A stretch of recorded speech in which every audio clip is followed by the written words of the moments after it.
Hi, Wes Lee here with another edition of the Mesonet Weather Report. There was a dramatic change to the weather this week that some are hoping is the first evidence of a cooler, wetter pattern.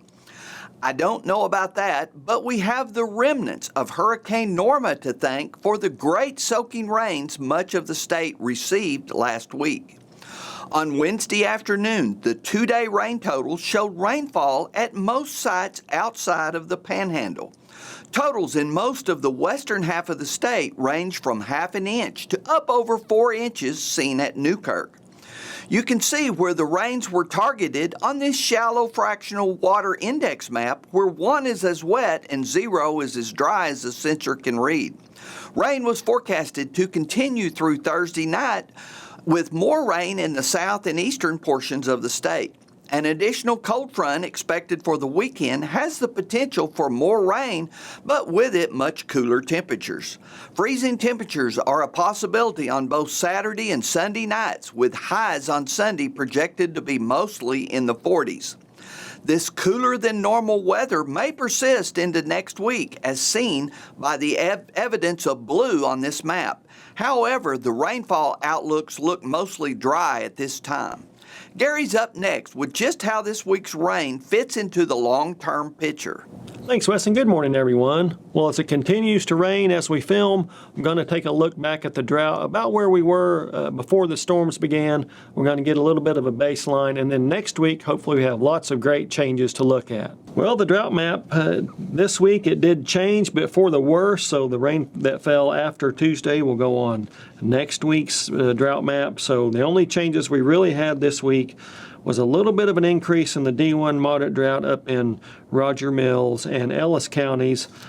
So that little bit of a change is a precursor to hopefully lots of great improvements coming on next week's map, so stay tuned for that. When we talk about the flash drought that's plagued our state, it's really started like back on July 21st, but you can see here from the consecutive days with less than a quarter inch of rainfall map from the Mesonet that, you know, even those bad days of no significant rainfall, they go back past 30 days, past 40 days in some cases, across a large part of western and central Oklahoma up into north central Oklahoma. So certainly glad to get this rainfall, at least for much of the state, and put that flash drought in a rear view mirror. You can see that better on the 90-day rainfall map from the Mesonet. Again, lots of rain over up in northwestern Oklahoma, up in Woods County.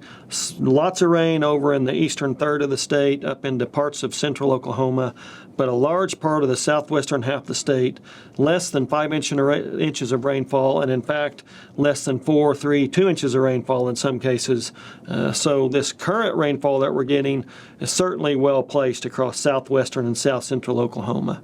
Let's look at that on the 90-day departure from normal rainfall map. Again, south central Oklahoma, you can see those large deficits, 5, 6, 8 inches, 9 inches in some cases. And again, over in far southwest Oklahoma, 5 to 6 to 7 inches of rainfall below normal, and up in north central Oklahoma as well. So these areas are the parts of the state that needed that rainfall the most. I know everybody needed it, but some folks were more down than others, so hopefully that was well placed and we have a much better looking map next week. And finally, we're coming to an end to our long stretch of above normal temperatures, in some cases 5 to 10 to 15 degrees above normal statewide.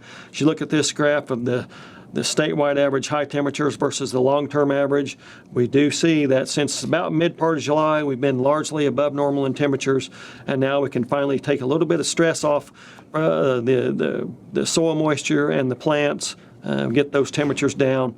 So hopefully we have a much better looking drought map next week, much better looking rainfall maps next week, and then we'll get started on eliminating the drought from there. That's it for this time. We'll see you next time on the Mesonet Weather Report.